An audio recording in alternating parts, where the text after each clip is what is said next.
A niche thing explores subcultures around us that make for great interests and hobbies. These range from topics like affordable art to exploring the world of coffee, hi-fi, sneakers, watches, vintage fashion, where the list goes on and on. It's a podcast with something for everyone. So let the conversation begin. On today's episode of A Niche Thing, powered by Kotak Privy League program, I spoke with Rizwan. Rizwan's a very good friend of mine, investment banker, fellow watch enthusiast, and we spoke about why we wear watches, spoke about the subculture, and how you can get into watches without really breaking the bank. Even your phone can tell the time, but a mechanical watch, that just feels different. So more on this after these short messages.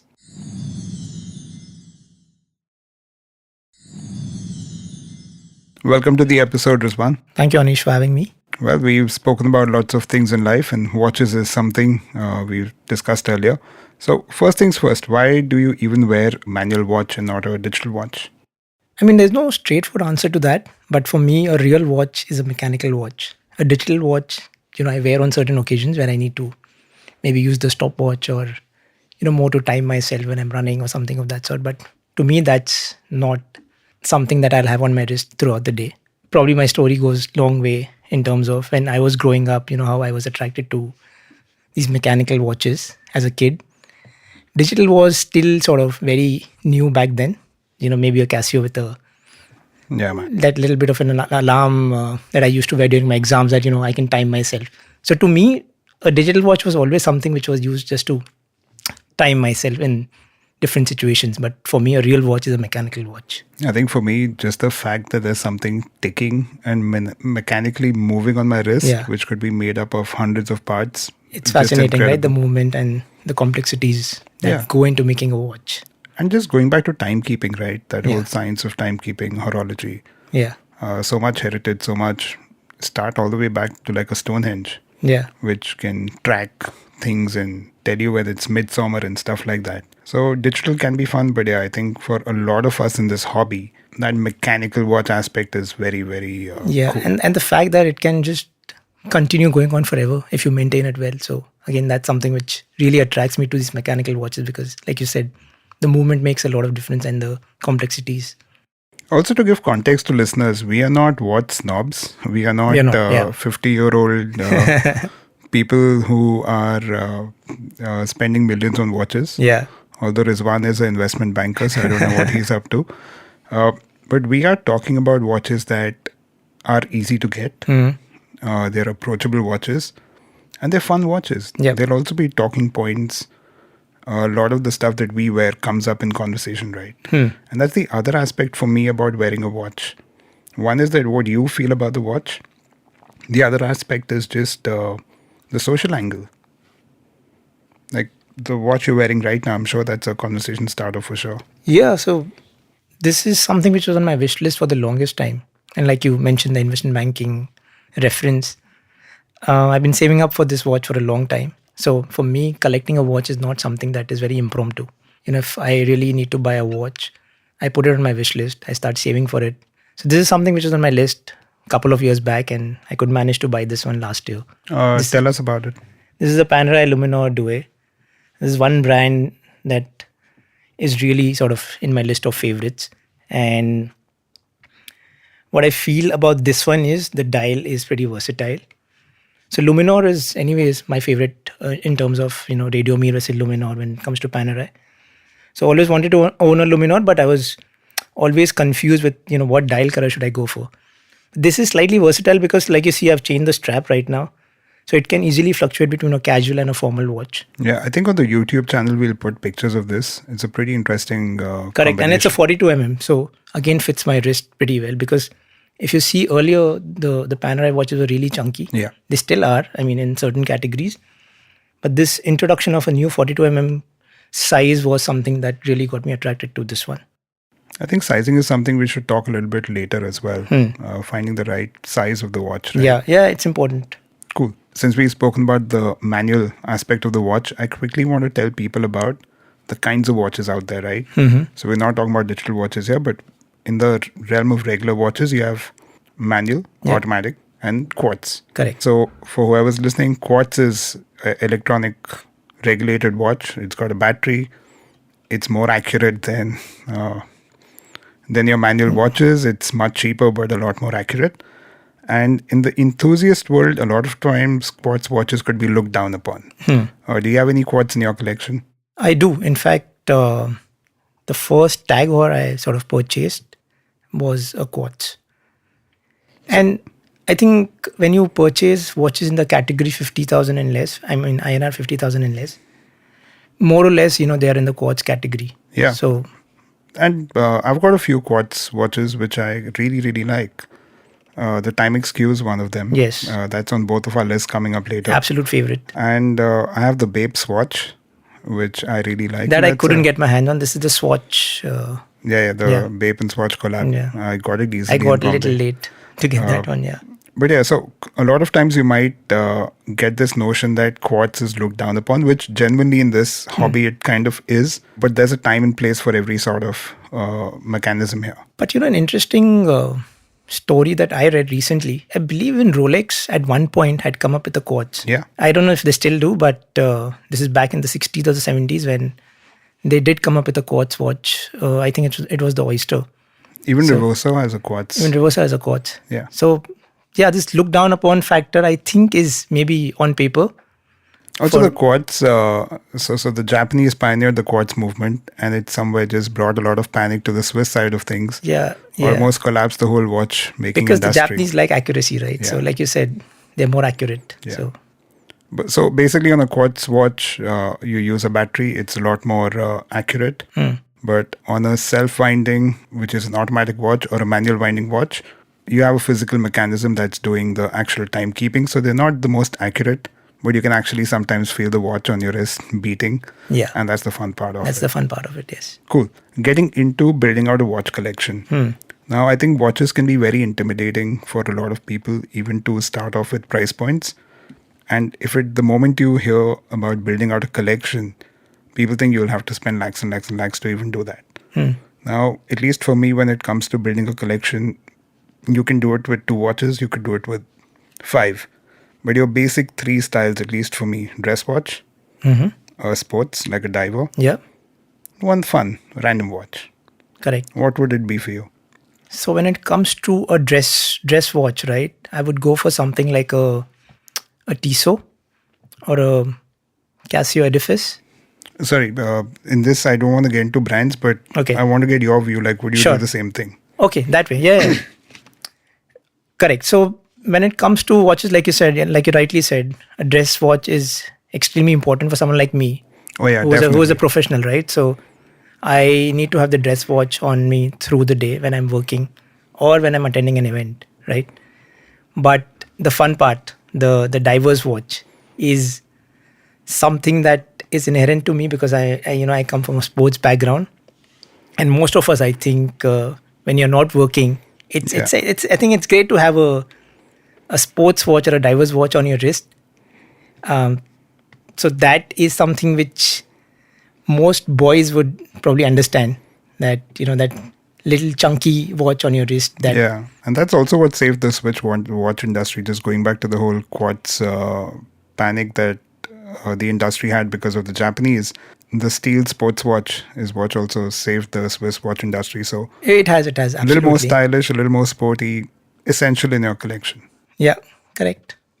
And when it comes to a fun watch, I think it's a mix of, again, both for me. There are some dress watches which, something like a collaboration watch where, say a Timex coming up with a nice fancy collaboration with a Coca-Cola.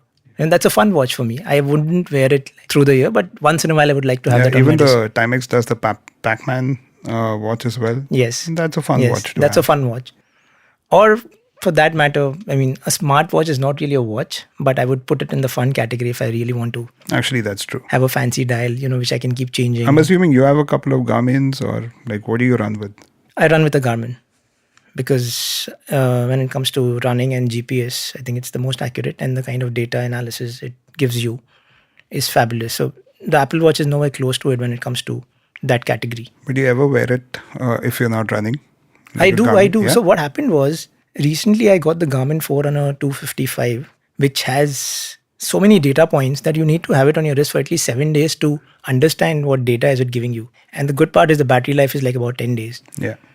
So now I'm kind of used to having that watch more as a health monitor on my second wrist. So I'm still wearing a watch here, and You're doing the 2 watches? I'm doing the 2 watches just to get the data, Okay, but not like... That's another thing in the industry. A lot of times you'll see people wearing 2 watches, which you can pull off in certain aspects. Yeah.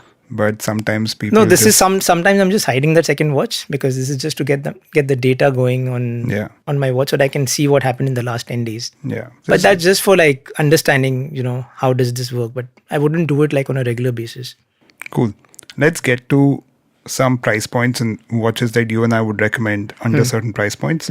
So starting with 10,000 rupees or below. Your picks.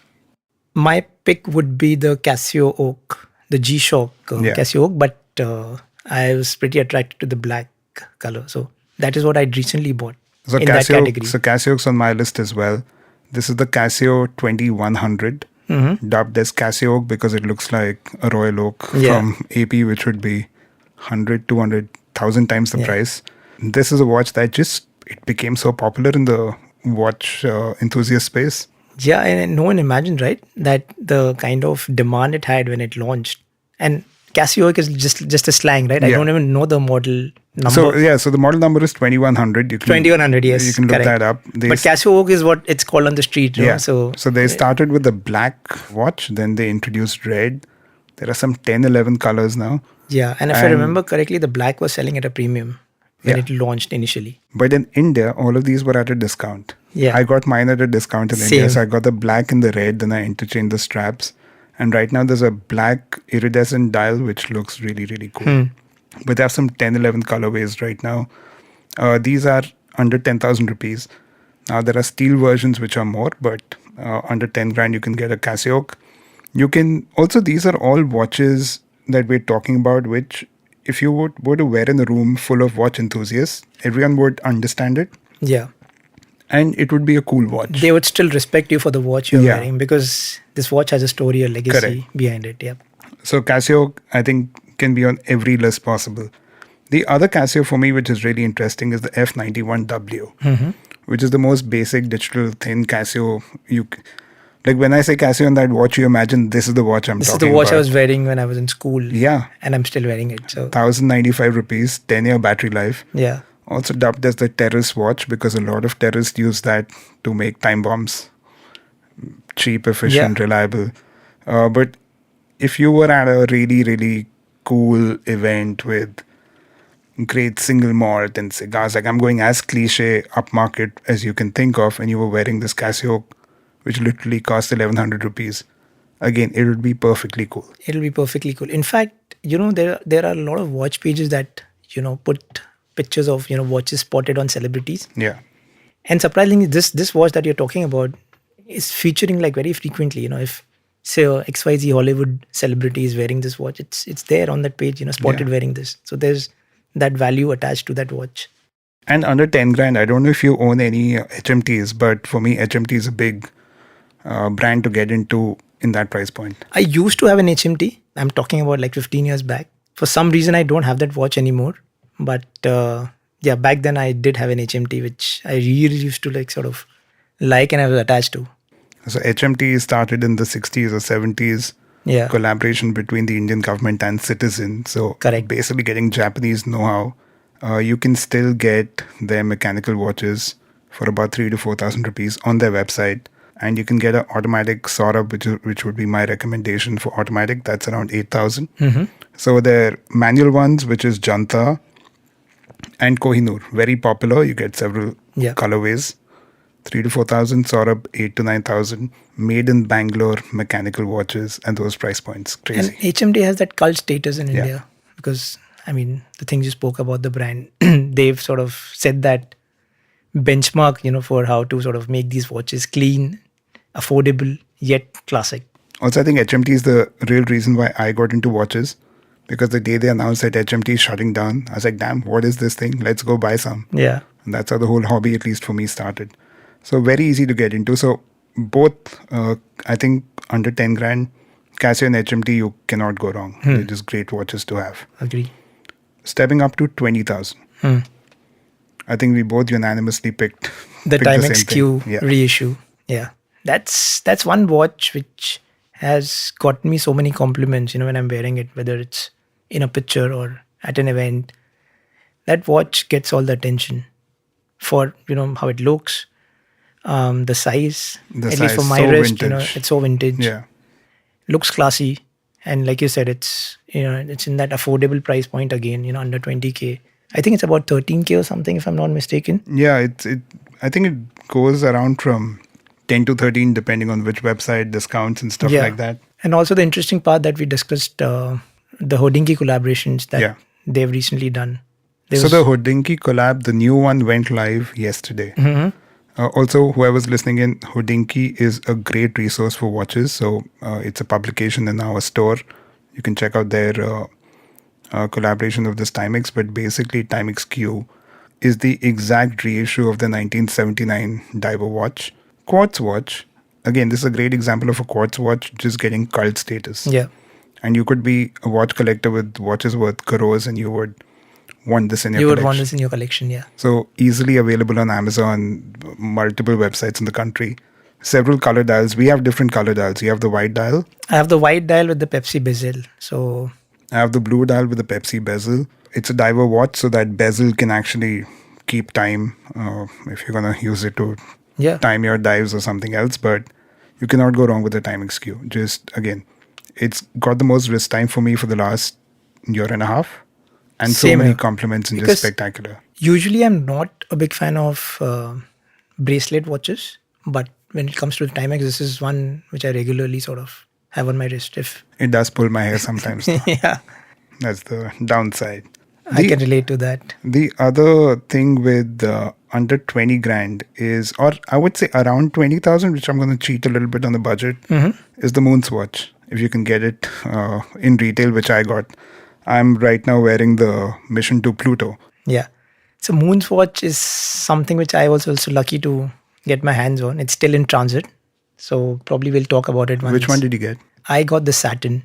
Saturn. Yeah, it's more on the brownish. Yeah, the brown with the orange hands. Correct. Because I was getting some other color very easily, but I did not really want that. So I said I'd rather wait for 5 months. I'm okay with that. But I'd rather buy the watch that I want. Yeah, for roughly around 20,000 rupees, you're getting the Omega name on your wrist.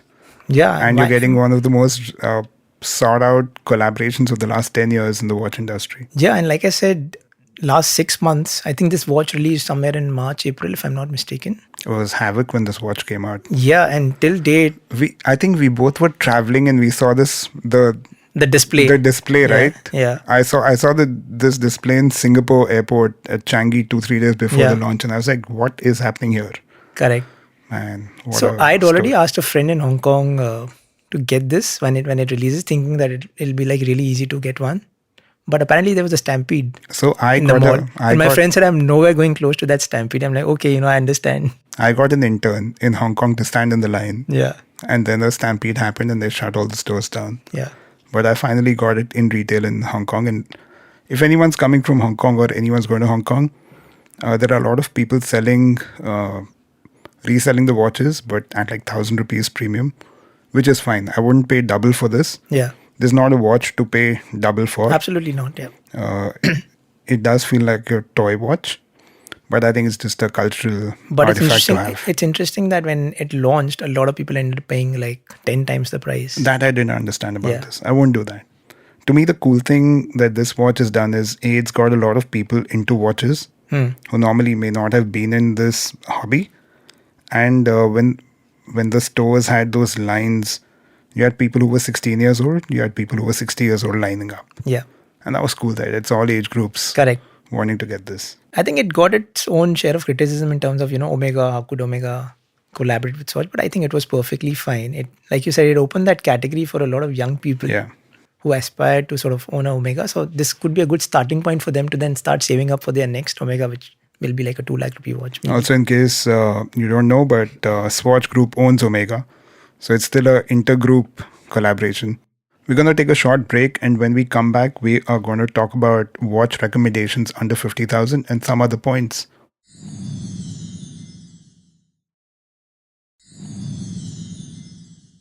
Welcome back to A Niche Thing, powered by Kotak Privy League program. I'm with Rizwan, and we're talking about watches. So let's get into our recommendations under 50,000. Yeah. So for me, the under 50,000 category is pretty interesting because this is where you start going a little premium, and for the amount you're spending, the watch should look fancy on your wrist. So for me, it has been as a brand Tissot. I've owned like maybe 3-4 watches which are Tissot over the last few years, and in that category for me, Tissot T Classic. So that's a classic one that they have going on for like many years. It's a chronograph. So that in black is something that again is something which you need to own because multiple reasons, goes well with most of your outfits, gets you compliments. It's a really beautiful looking dial. Maybe you can look it up. So I have Tissot on my list as well. I have two Tissots. One is the PRX. So this model is called Tissot PRX. There are a couple of variations available. The Quartz one is 30,000 rupees. It looks great. It's very inspired by we were talking about Quartz earlier, but it's very Rolex Oyster Quartz inspired, but great looking integrated stainless steel watch, 30,000 rupees. Amazing value for money. And then they have the Powermatic 80, which is for 53,000 rupees in India. And I'm sure you'll get some discounts or whatever. It's an automatic watch with a 80 power reserve. Yeah.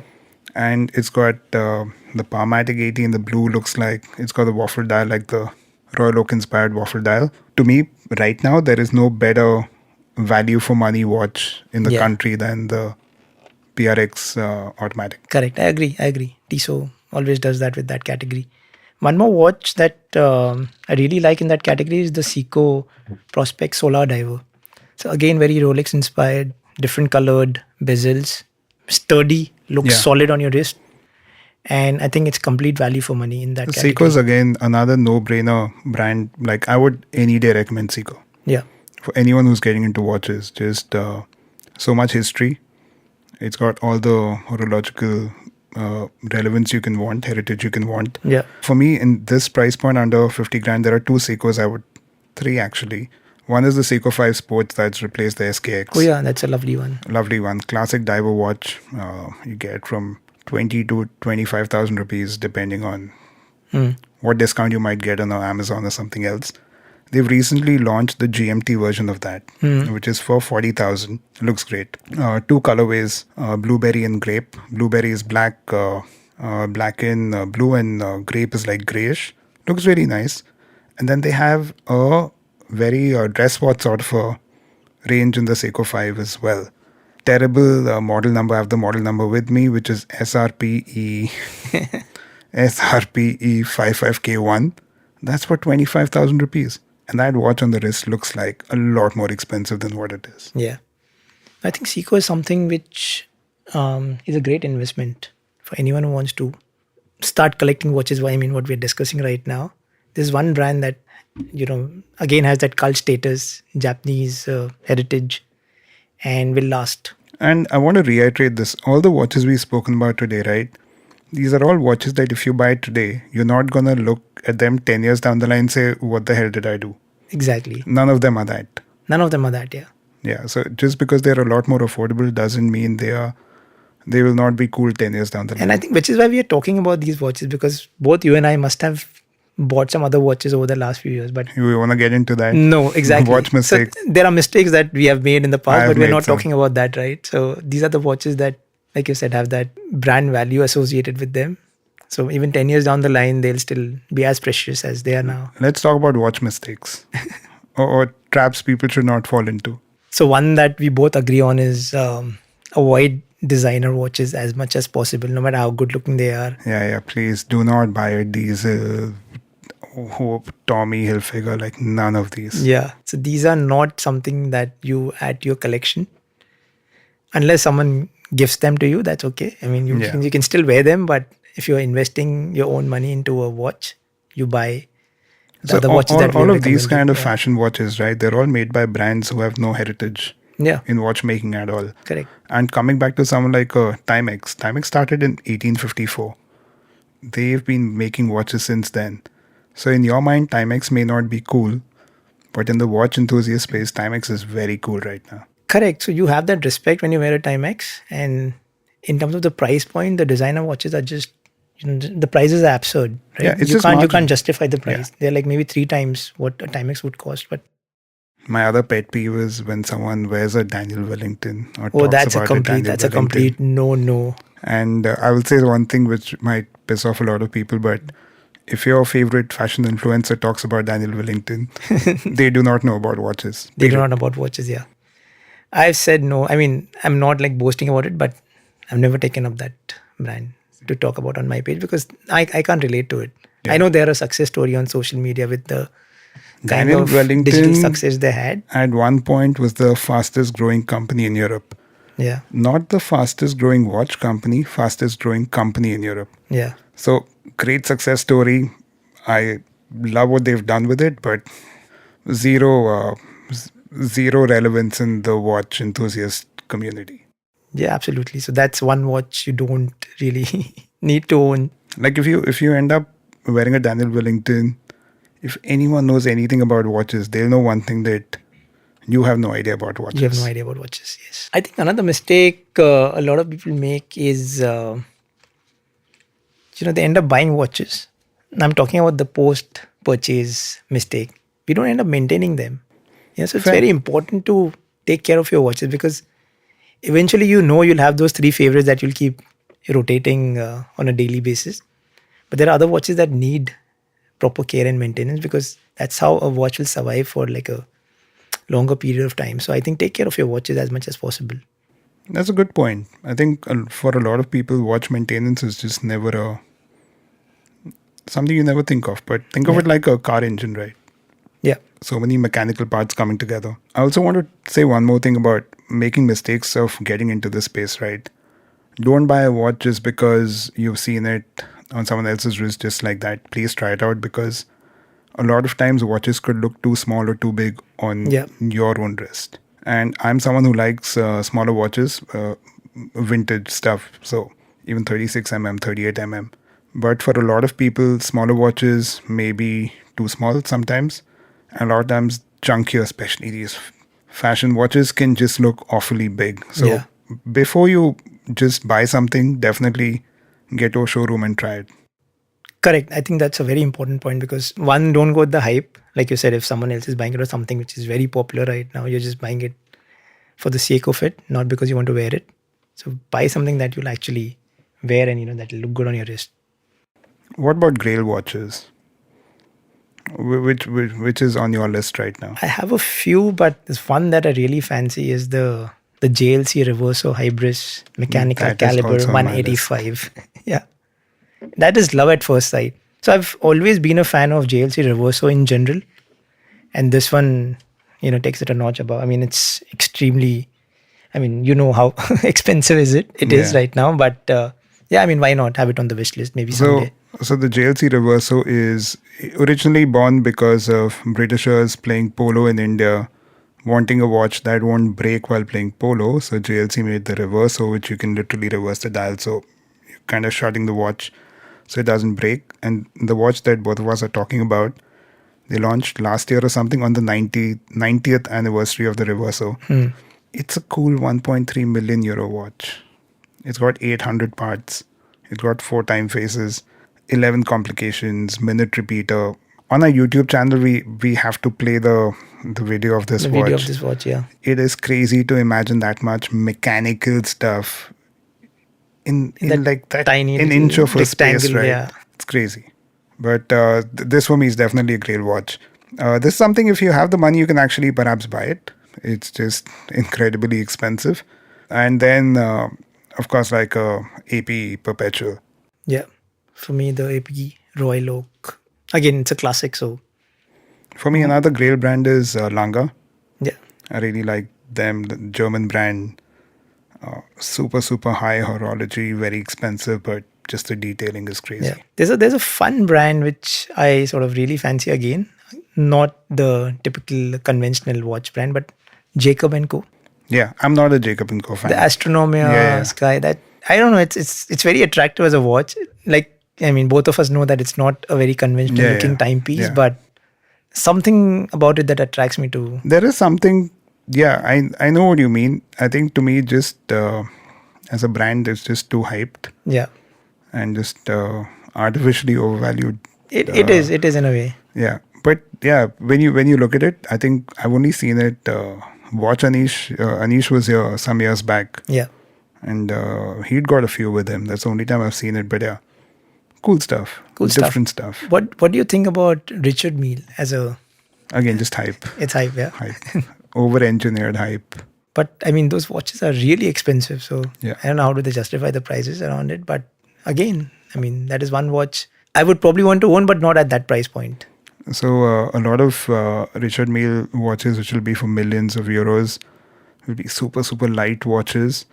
Yeah. And when people were cribbing about the were cribbing about the Moonswatch being a very light watch, like just imagine it's a Richard Mille on your wrist. It's Yeah. that light. Yeah. But yeah, to me, again, it's a lot of hype. Talking about brands, I think brands that people might want to know beyond Rolex and Omega and Cartier. I spoke about Lange, right? A. Lange and Söhne, German brand, incredible heritage. To me, it's in the same league of a Patek or a Yeah. AP or a Vacheron. JLC, what we were talking about, Jaeger-LeCoultre, they're considered like the watchmaker's watchmaker. Absolutely. They've yeah. given movements to so many other watchmakers. Nomos is another German brand I really like. Very approachable in terms of, again, these are subjective, but you can get a Nomos at 3.5 lakhs onwards. Pretty nice. Probably less. I mean, if you go for the clean dial, Yeah. but yeah, it's around that. So it's something that you can easily afford, yet has that cult status attached to. And for me, one more brand called Baltic. They've got this MR01 micro rotor model, beautiful. 700-800 euros, just fantastic. Correct. So I'll add maybe a couple of more brands to that list. Watches that I really sort of enjoy wearing. Panerai, of course, I spoke about the Panerai I own. So reason why I bought this watch is because, beyond a Rolex and an Omega, this is one brand that is really something that I connect with. Again, because of the story, the legacy. It was made for the Italian Marines back in the days, World War time, and then how it sort of evolved into a commercial watch brand. And the second brand that I really sort of like is IWC. I like IWC as well. Yeah. And again, the aviation connect that the brand has. Big Pilot especially. Just Big classic. Pilots, yeah. The Top Gun collection, which they recently sort of are now sort of coming up with different sort of versions of the Top Gun. I'd attended a watchmaking workshop by them, and I have a certificate now. So if anyone wants their IWCs to be serviced by me, please bring them. Yeah, that would have been fun. I think I haven't fun. done that. I really sort of want to do that once. Yeah. That's the other thing I would suggest people. If you want to be more in this hobby, just look out for a lot of these kind of things, right? Any watch meetups, any activations or campaigns that brands might do like this. It's just sometimes fun to get access to just see more watches that you normally may not get to. You had hosted the evening of Julius Nada. Yeah. And I finally saw the Freak in person. But it's just it's good to do that. Even when you're traveling, just walk into a boutique and just see more watches. Yeah, I think that's how you should sort of understand what's happening in the watch world. So there's one more brand actually I want to talk about, which is really sort of gaining attention, is Tudor. Oh yeah, absolutely. So Tudor Black Bay is something which is again on my list. Yeah, same. And that is again one brand which, so the only reason, beyond the Rolex and the Omega, that brand is really gaining significance. So the only reason I didn't put it on my list was because I couldn't find the India pricing. Okay. I think they're launching soon. Or they've already launched at some of the retailers. But it's difficult to get the India price. Yeah, but the Black Bay, again, the last 2-3 years, they've just become so relevant. Yeah, they've become relevant. And I think I would ideally say they would still fall in the 3.5 category. Yeah, especially if you get abroad. I don't have clarity on India pricing, but Tudor is Rolex's sister brand. Fantastic stuff. And some of their watches are again going off the shelf. You have to wait for them. Some are easy to buy. You can just walk into a boutique and buy them. But very interesting story, if I may. Please. I was in Singapore a couple of months back, and David Beckham is their brand ambassador. So they'd launched a new, I think, Pelagos or one of the watches. I forget the name. So I said, I walked into the boutique and said, I really want to buy that watch. So what is the procedure? She said, I can put you on the list next month. But before that, you buy 2 other watches. Yeah. which are on display right now. I said, but I don't like these watches. Like, yeah, but I want you to buy these watches so that I can put you on the list for the one which is releasing next month. So I said, okay, that's interesting. It's like, yeah, that's the only way I can. But that's one issue in the watch industry, that a lot of times if you want to buy these watches in retail, you have to have that equation with the authorized dealer. And you'll only have that if you've given them enough business earlier. Absolutely. It's all relationship based Yeah. right now. So they would give preference to their regular of course. customers over you if, it's a limited edition or something of that Yeah. sort. But yeah, Tudor Black Bay, just phenomenal relevance right now. Yeah. Again, one more watch you should look out for if Yeah, you... definitely Google this. Again, on YouTube, we'll put some pictures of these. Yeah. Doing really, really well. Just at that price point, also just you're on a wait list. That was a fun session, Rizwan. Thank you so much for taking the time out. Always fun discussing watches with you. Can you let us know your Instagram and any other social media handles? I'm active on Instagram at the rate Rizwan Bachav. That's my name. Same on Twitter, but not very active. But I mean, whoever wants to follow me on Twitter can. Yeah, he's got a pretty cool account, and we've done some pretty cool things together ourselves. Yes. We've driven with Sachin. We've driven to Bhutan and back. We've driven to Bhutan from India. Yeah. I mean, on paper, we drove from India to Bhutan. On So. paper, we did. Yeah. But cool, man. I will see you around. Thank you so much for being Thank on you the for show. having me, Anish. Thank you. Always pleasure. If you like this episode, do write to me on social media. My handle is AnishB on Twitter and Instagram. Tune in next Tuesday for yet another fun episode of Anish Thing on the IVM Podcast app and all major podcast platforms.